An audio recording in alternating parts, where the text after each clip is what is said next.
The Newsagents. Eylon, you're actually in the studio in London today, so grateful that you spared the time in a very hectic schedule, talking to most of Britain's journalists at some point or another, I'm sure. Lewis, Grateful you came into the Newsagents. It's good to be here, unfortunately, in such tragic circumstances, but glad to be here in person in London. Of course, and it's good to meet you in person. We have spoken before. Let's just start with the news of the day, which is, of course, the overnight attacks by largely Western powers, but by a coalition of powers against the Houthis in Yemen to protect international shipping routes. This is an intervention you welcome, I assume. The Houthi pirates represent a very clear threat to global trade and security, and it's important that the response is therefore global as well. They've essentially choked off shipping through the Suez Canal, forcing ships to go all the way around the Horn of Africa. That's sent up prices for consumers all around the world, with cost of living crisis that we all know in the UK no one needs any more of that. And so definitely it's good to see the UK and the US taking firm action against another Iranian proxy that is trying to destabilize the region. And it's a reminder for us of the importance of the UK-Israel alliance, because we are fighting Hamas, which is another proxy of Iran. The UK now finds itself fighting the Houthis, another proxy of Iran. And suddenly it is so clear what the breakup in global peace and security is. You have on the one side the Houthis and Hamas, who are allies. On the other side, the UK and Israel are allies. And we hope that we can stop Iran's malign and malevolent influence in the Middle East from spreading and causing any more damage.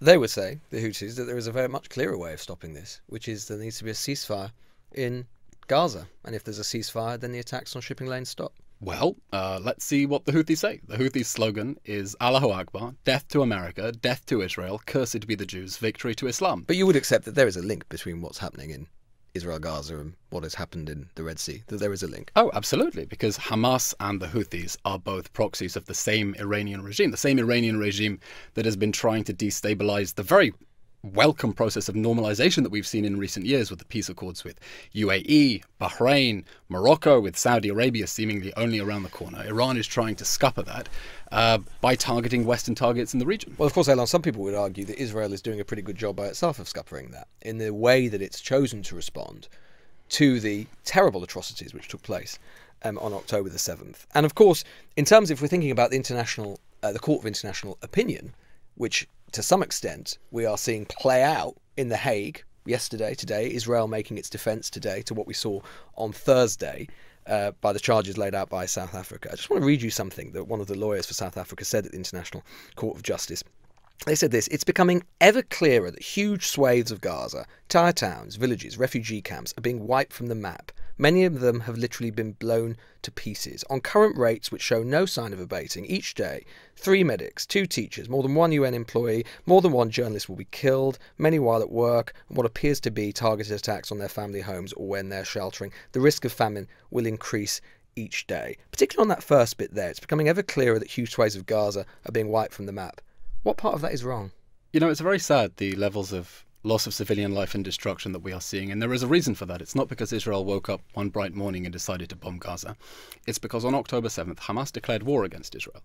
It launched an invasion of Israel by air, land and sea, and sent in death squads with a very clear mission to burn, behead, butcher, torture, mutilate as many people as they could, as brutally as they could. So now, in response, Israel has there's no contingency about this. Israel has no power to decide what it is doing at the moment and the manner in which it's doing it. This was all just set in motion on October the 7th, and everything was inevitable from that moment. Well, this is the context. Hamas declared war, and in response to that, we are fighting to do 2 things. First of all, to neutralize the threat from Hamas by dismantling its military and governing machines so it can never use the Gaza Strip to attack us again, as it says it wants to do again. After committing those brutal acts of genocide on October 7th, Hamas leaders said 1 October 7th was not enough. We want to teach Israel a lesson, and we'll do it again and again and again and again. And the second thing is, of course, to fight to bring back the hostages. 136 hostages who are still trapped in the some of whom have been killed dungeons as a result of Israeli attacks. Well, we know that 25 of them have been killed in captivity by Hamas, and we are fighting to bring them back. Attacks. There was the very tragic incident with the 3 hostages. But I just want to get back to the point about the destruction, if I may. Yes. Because I'm not sure people understand what Hamas did over the last 16 years in which it governed but Gaza. I don't want to get, with respect, I understand there is always, you can always choose a starting point of this, and some will say the last 16 years, some will say 1948, some will say even further back. I just want to focus on what's happened since October the 7th, which we can both agree, and I'm sure anyone listening to this will agree, were appalling unspeakable crimes. But the point is how Israel has responded to that, which has been in your gift. And very often when you and other Israeli spokespeople that I interview and other people interview, you talk as if this is entirely inevitable, that a situation and a series of events was basically begun on that day, and Israel just had to respond in the way it did. No, you didn't. You could have chosen to respond in different ways. Of course you want to attack Hamas. Well, what you don't need to do is kill over 20,000 Palestinians, surely. People Lewis, in Gaza, many of whom will be innocent. It's tragic and it's painful, and it's tragic to can't think be that that everyone who has been painful, killed. Eylon, Lewis, because it is surely very if it painful. were, your government wouldn't be doing it. Lewis, I don't know whether any government in the world, having suffered the bloodiest massacre of Jews since the Holocaust, the deadliest terror attack since 9/11, an armed invasion by air, land and sea, would say we're simply going to abandon hostages in the hands of that terror regime and leave it in power to attack us again, as it tells us it wants to do again and again. Our war has two very clear goals, and that's to destroy Hamas and bring back the hostages. Now, as for the level of destruction that we're seeing in Gaza, again, there's an address for that. Hamas, that spent the last 16 years deliberately embedding its military infrastructure underneath civilian areas. Of the 1,500 tunnel shafts that we found, for example, most of them have been in schools, hospitals, even UN facilities. Of course, the UN saying nothing about that. And of course, this war can end tomorrow. This war can end tomorrow if Hamas surrenders, lays down its arms, hands over the hostages. But if anyone thinks that we're going to abandon those vulnerable hostages, no one would suggest that. No one would suggest that. Well, some people, but the way in which you've responded, no, Lewis, but I want to stop, because these measures that South Africa is trying to take to the International Criminal Court of Justice are trying to make it impossible for Israel to exercise its legal obligations to defend its people in the wake of such atrocities. No, but that is not true. What South they Africa, are literally what asking South for an Africa, injunction what to South stop Africa, the hostilities. The point of it is this, is that what South Africa is saying, and I don't want to get distracted before we even go down that road about South Africa as a player. I want to concentrate on what they're saying, the content of what they're saying, rather than the character. The point of what they're saying is that, yes, October the 7th was appalling. We can all agree on that. Well, South Africa didn't say that, actually. Because, no. But the reason that South Africa didn't say that. But Eylon, the reason they didn't say that is because in terms of genocide, it doesn't matter what happened on October the 7th. Genocide is absolute.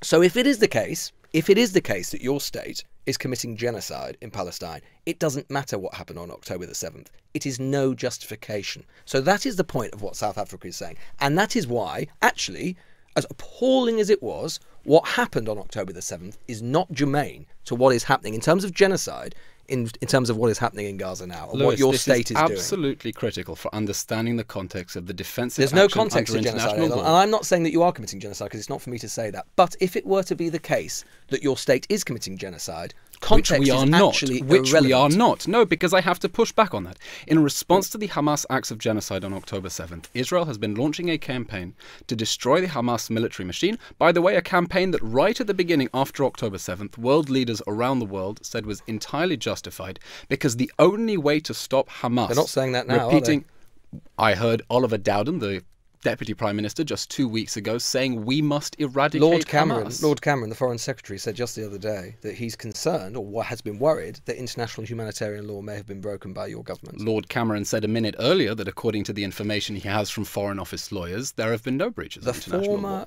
The point is not the fact that you responded, Eylon. No one who is right-thinking would at all criticise Israel for responding to the appalling abuses that took place on your citizens. The point is the manner in which you've responded and the proportionality. The former Pentagon intelligence analyst Mark Galasco has said to find a similar density of high explosives used in a small populated area, we might have to go back to the Vietnam War, when some 20,000 tons of bombs were dropped on Hanoi. Now, leaving aside whether we think this is actually going to realise your aims, which is deliver security to Israel, and if we're making the comparison with the Vietnam War, we can see it didn't do much for the United States, dropping over 20,000 tons of explosives on a tiny area. That is the point, that the proportionality is not proximate to what happened. And we can see that in terms of the casualties as well. Over 20,000 Palestinians dead in just 3 months. Of whom how many are militants? Well, we don't know that. But your contention surely you would accept that many civilians have died and been wounded and been maimed. And that is to leave aside the wider humanitarian situation. Many civilians have been hurt. We know that 8,000 Hamas terrorists have been killed. When you look at that ratio of civilian to combatant ratio and you compare that to the UK's own wars in Afghanistan, Iraq and against ISIS, we find that in the context of counter-terrorism wars, that's very much in line and in fact exceeds the standards set by other armies. But I do want to explain this point, Lewis, before you move on to the next question. Israel spent weeks urging an evacuation of northern Gaza. And it spent weeks urging that evacuation because we do not want civilians to be hurt. We don't want them to be in harm's way. Hamas's whole strategy is based on using human shields and hiding behind civilians. Now, in order not to hurt civilians, we urged an evacuation. Notice that inherent contradiction in South Africa's argument, where it tries to claim that Israel's asking civilians to evacuate from a war zone is somehow evidence of genocidal But they can't intent. evacuate from a war zone, can they, Eylon? Because they can't go anywhere. This is what is unique about this conflict. Ultimately, they can't go anywhere. It is a tiny, tiny place. 85% of the population has been displaced. 85%. I can't think of a war where there would be anything remotely comparable to that.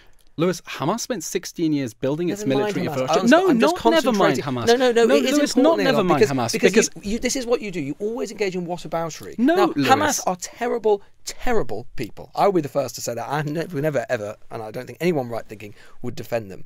But surely we must hold your government to a higher standard than these butchers. Lewis, this isn't a question about whataboutism. This is a fact that Hamas built a military machine, and those targets are legitimate military targets. In order to reach those 20,000 military targets, in order to reach the military facilities that it built under homes, schools and hospitals, we need civilians to get out of harm's way. Here's what we've done. Can I tell you what we've done to get civilians out of harm's way? First of all, we spent 3 weeks urging an evacuation of northern Gaza before we moved in. As part of that, we placed 70,000 phone calls to Palestinians urging them to leave. We dropped 7 million leaflets, 14 million text messages and 14 million voice messages as well. We secured a humanitarian corridor for people to be able to leave. We established a humanitarian zone and said, here is an area where Hamas is not operating. We think civilians should go there and the UN should set up tents. Now, the situation is so topsy-turvy that the UN then condemns us for designating a humanitarian zone. We are trying to keep civilians protected. And we are fighting against a cynical enemy that is trying to use them as human shields. And unfortunately, and so your moral obligation, if you're right, Hamas terrible people, they use people as human shields. So your moral obligation to those people is discharged just because Hamas, who you accept are terrible, terrible people, are using people as human shields. So you're outsourcing your moral faculties to Hamas. Not in the least. Our obligations are to continue to wage this war against Hamas, which it started in accordance with international law. I mean, you mentioned the UN and the principles. As you know. Well, Lewis, you asked me a question, and I'm trying to answer it. Well, I know, but you've answered it fully. You mentioned the UN. As you know, the UN Under Secretary General for Humanitarian Affairs has said Gaza has simply become uninhabitable. This is the other question, which is it's not just about the bombs that you're dropping and the attacks that you're making. It's in terms of whether Gazans can live. I mean, is there enough food in Gaza right now? Well, at the moment we have excess capacity at the Israeli crossings in order to allow more food into Gaza. We've been saying for weeks, anyone who wants to see more aid going into Gaza should simply send more food. We're now seeing, in fact, twice as many food trucks going into Gaza. Why doesn't Israel send more then? Why don't we send more? Send food, yeah. Into enemy-run territory as we are coming under rocket attacks and there are hostages in there who are being starved? So you're happy, basically, that innocent Gazans starve just because maybe some of that food might end up in the mouths of Hamas fighters. Lewis, under international law, there is absolutely no obligation for a party that is at war with another party to supply it provisions. I thought you weren't at war with the Palestinian people. We are at war with Hamas, which governs the Gaza Strip. Our obligation under international law is to facilitate the delivery of aid necessary for the survival of the civilian population. That is what we are doing. And I don't recall any war in history in which one party to a war has sent civilians on the other side aid. By the way, that is what we are doing by streaming water into the Gaza Strip. Electricity that went into the Gaza Strip as well. Unfortunately, the same electricity that was used in order to perpetrate these attacks against us on October 7th. But this is your problem at the ICJ, which is that you are leaving yourself open to the accusation, which many people would say has credibility, that you are starving an entire people, and a people that ultimately you are responsible for. No, Lewis, these accusations are completely without any factual or legal basis. 80% of Gazans have no food. Why don't they have food? Well, for a start, you are not sending in, and you are not allowed, and you are I'm sorry, consistently, Lewis. you're consistently critiqued for not allowing enough humanitarian I'm sorry, trucks Lewis. to get into the Gaza You're Strip, not as sending you know. food to Yemen. That doesn't mean you're not That doesn't mean you are starving Yemen. Israel has no obligation under international law You have no to obligation. send food. No, our you've been obligation very under clear. international law is to facilitate the delivery. That is why we have more than double the capacity to let more aid trucks in. And if you would like more food to go into Gaza, and we certainly hope more aid will reach civilians in Gaza, you should send it. What we think is outrageous is that the UN has not said a word about how Hamas has been hijacking that aid. We have videos of Hamas terrorists hijacking food trucks, and unfortunately UN officials have not a word of condemnation to say about that. And we hope people, by the way, Lewis, you speak about the UN with a great deal of moral admiration. I didn't really. I'm citing what they've said. I mean, as an authority, we hope people understand how poorly served they are by international officials who are trying to cover up the fact that they are covering up for Hamas. Right. So you think the UN is in league with Hamas? That's your position. We think that there is a very serious problem of complicity. Right, okay. Well, I'll give you an example. No, The I World just want to Health move on. 'Cause we haven't got that Organization- much more time. You've made your point. I One of the haven't, other but we can claims. move on. Well, you have. Well, the other claim. I haven't, but we can move on. All right. Okay. One of the other claims from South Africa is that genocide and hatred, and genocidal speech and hatred, has become embedded in the Israeli state, and that we've heard that from senior Israeli politicians, that hatred towards Palestinians has become normalized. Would you deny that? I don't think that you should judge a country by angry remarks made by certain politicians in a time of war. I'm old enough to remember when President Obama spoke of ISIS as being a cancer. No one took that as being evidence of genocidal intent. On the contrary, the Prime Minister, the Defense Minister... You wouldn't equate ISIS with the Palestinian people. I would equate ISIS with Hamas, absolutely. Okay, but, I mean, for now, example... the Prime Minister, the Defense Minister and the War Cabinet have been very clear, both in word and in deed, that the Palestinian people are not our enemy. And we hope for the day that we can live in peace and prosperity with them as neighbours, the day after Hamas. But no matter how we want to achieve peace, that's not possible while they are governed by a terror organisation whose sole rationale is the murder of Jews and the destruction of our country. Yoav Gallant said we are fighting human animals, we'll eliminate everything, Yes. They will regret it. Yes, your Prime correct. Minister evoked The- a biblical analogy referring to Well, the let me Israelites' respond enemy. to the You must Defense remember what Minister's- Amalek has done to you. Let Do me you respond remember? to the Defense Major Minister's General remarks. Ghassan Alan, there will be no electricity, no water in Gaza. There will only be destruction. You wanted hell. You will get hell. I mean, and you wonder why it is that a state like South Africa, which frankly has its own history of difficult human rights violations, is in a position to be able to turn around and say they want these people dead. Your own Lewis. government is saying it. The Defense Minister called the Hamas death squads who invaded Israel, raped little girls, tortured and mutilated children, dismembered them human animals. And we think it's disgusting that South Africa and a whole panoply of human rights organizations are angrier that we called people who dismembered little children human animals than about the dismembering of those children themselves. Moshe Feiglin, the founder of Israel's right-wing party, He is an irrelevant he's called individual. for the complete destruction of Gaza, but you can see that there is an atmosphere I'm sorry, which is developed. I'm sorry, Lewis. He is not even a member of parliament. He is an irrelevant fringe figure who is not even an elected official. The elected officials and the government of Israel have been clear in word and in deed that the people of Gaza are not our enemy. But it isn't just these people. I mean, you will know, for example, a group of prominent Israelis, and these include some of Israel's top scientists, the Royal Society member, Professor David Harel, academics, diplomats, former members of the Knesset. They themselves have said, not me saying this, that there is extensive and blatant incitement to genocide and ethnic cleansing in Gaza by influential public figures. They said that in a letter to your country's Attorney General and state prosecutors, and they demanded action to stop the normalization of language that breaks out both Israeli and international law. So it isn't just the outside world saying this, and it isn't just South Africa saying this, it's prominent Israelis saying this. Lewis, we're talking about a war, and a war that is being waged So everything justifies it. No, because it's a war. Lewis, I'm trying to finish my sentence.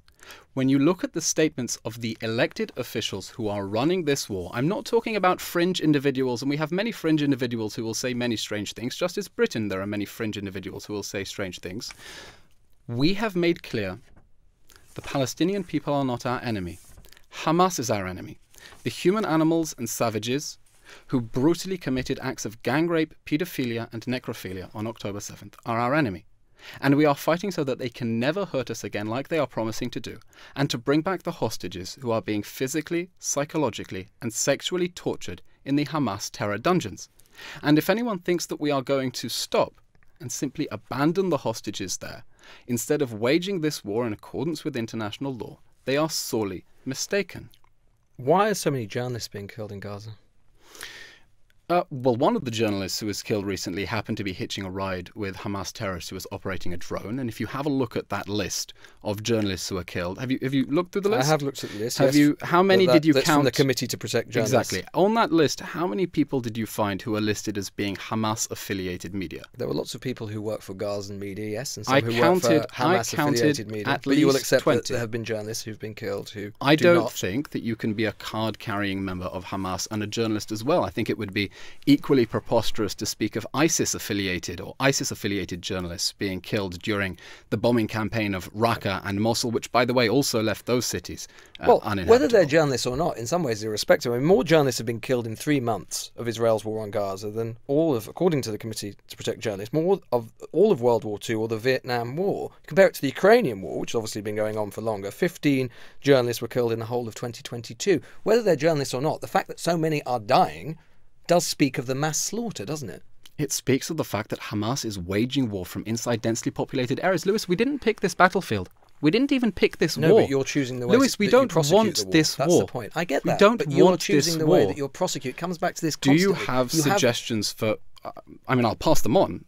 Do you have suggestions for how we should prosecute this instead? If your military apparatus needs suggestions from elsewhere, I'm sure they can do so from Our other military Western apparatus states. is convinced that we're doing a darn good job under international law, waging war. By the way, Lewis, well, if someone once said in this country, they would say that, wouldn't they? Uniquely challenging counter-terrorism battlefield. Lewis, no army in the history of the world has had to wage war against an enemy that has spent 16 years deliberately hiding under homes, schools, universities and hospitals. No army has ever done it.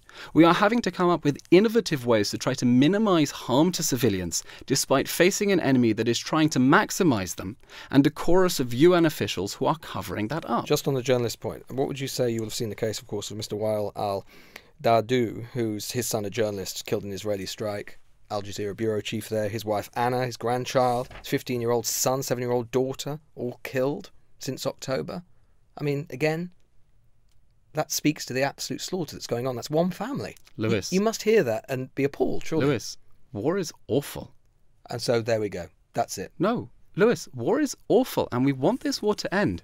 But we need this war to end in a way that makes sure that Hamas can't attack us again. Because if we do not destroy Hamas, the consequence of inaction is going to be that it will slaughter our people again like it did on October 7th. Now, we are facing a uniquely challenging battlefield that no army in the history of the world has dealt with. And we're doing a stellar job trying to adhere to the principles of proportionality, would there be any civilian death toll that would be too high for you and for your government? The civilian death toll is already high. And that is why we have been calling the hurt in this war is intolerable. But you could, you could eliminate every Palestinian on the Gaza Strip. That would clearly be Lewis, that would be outrageous. No, but of course it would be outrageous. So what's the point? What's the level? I think it's appalling of you to even suggest that. Well, I'm trying to explore the logic of what your government is saying. I'm trying to explore what point is the collateral damage, to use that terrible phrase, is it too great? Or is there no point to achieve your military objectives? Is that we are going after Hamas military infrastructure in accordance with the principles of international law. Until you decide enough is enough. Well, we set a test for when this war can end. We called it the diplomat babysitter test. This war will end when the diplomats at the United Nations who voted to save the skin of the Hamas terror regime would feel safe taking responsibility to babysit children in Kfar Aza, in Be'eri and near Oz. Because our children have a right to sleep in their beds without being slaughtered. We don't think that's too much to ask for. We think it's basic humanity and basic human rights. And in order for that to happen, the Hamas terror regime cannot be their neighbor. You know, Lewis, we're in this situation now because for many years Israel tried to do everything not to have this conflict. When there were calls in Israel that said, topple Hamas, destroy it now, we didn't do it because we knew that the cost of war would be unbearably high. But we're in this war now. Israel didn't do absolutely everything it could have done, did it? In the sense that what Israel could have done is to try and generate and sustain a permanent political solution. And your Prime Minister is on the record as saying, Lewis, I am Hamas proud. doesn't want... I am proud that I prevented the establishment of a Palestinian state. That is what your Prime Minister said. Lewis. So the idea that Israel has done everything it could to ensure there is a settlement in the Middle East is preposterous. Hamas does not want a political solution. Hamas wants the final solution. Hamas is an internationally prescribed terrorist organization that openly states its genocidal intentions against Jews and against the people of Israel. And we are dealing with a territory that is governed by a terrorist organization that the UK certainly prescribes as a terrorist organization. It isn't possible, Lewis, to reach political settlement with an army of terror that thinks brutally gang raping a woman and then chopping off her breast and playing with it like a football at the Nova Festival. That is not an organization with which you can reach a political settlement. We very much hope, Lewis, that one day we will be able to reach a permanent negotiated settlement with our Palestinian neighbors.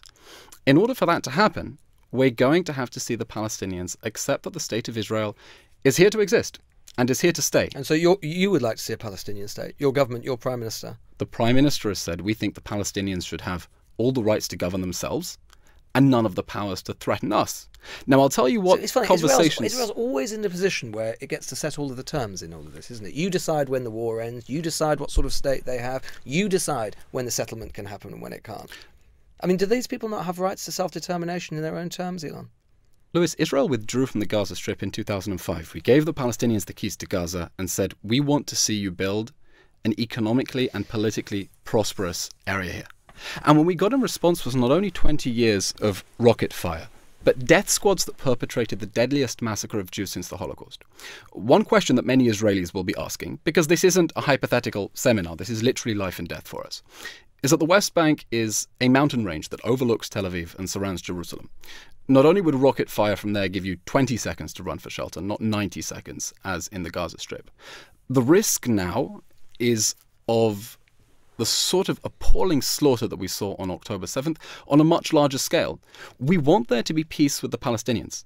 For that to happen, they can't keep hearing people on the streets of London chanting from the river to the sea, because that tells them you don't need to compromise. You don't need to accept that the state of Israel has a right to exist and it's here to stay, because you can continue indulging these dreams of violent struggle. Right, so Palestinian statehood is not only dependent on what Gazans and Palestinians do in Gaza and the West Bank, it's even dependent on what happens in London and happens in capitals of the West. That's how contingent Palestinian statehood might be. Well, the question of how we achieve a secure peace with the Palestinians is based on the other side's commitment to genuinely achieving a secure peace. I'm conscious the we problem must let you go, is... so just one more question about Sure. the ICJ, if you don't mind.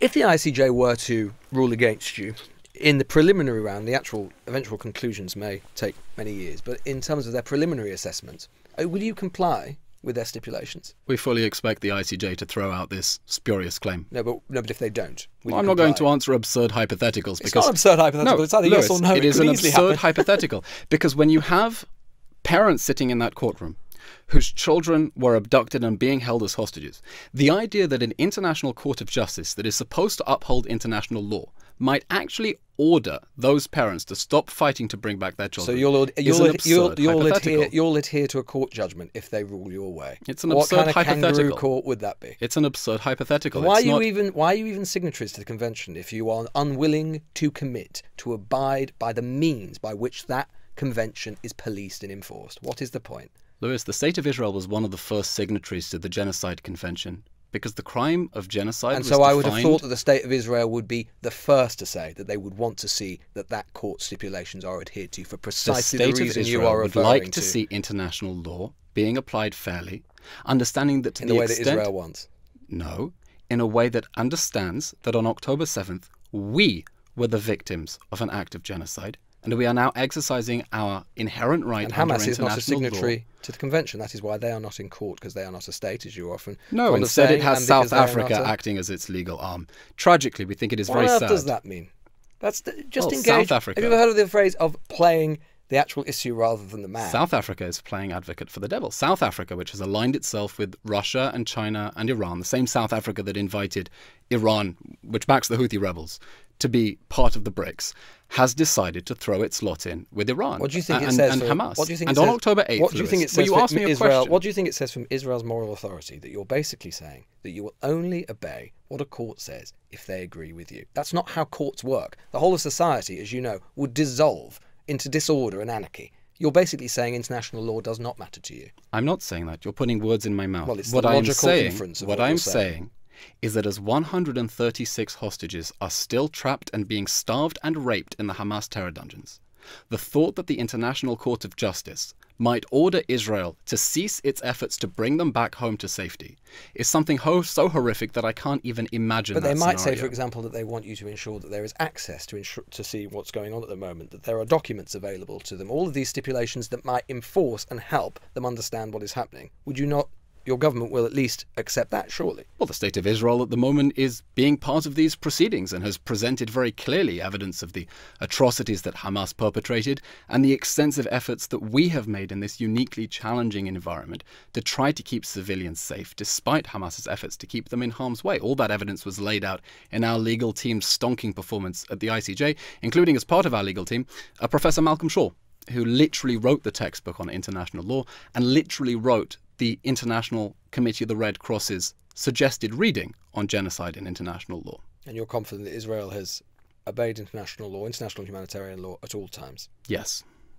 Mr. Levy, thank you so much for coming in. Thank you, Lewis. The News Agents. This is a Global Player original podcast.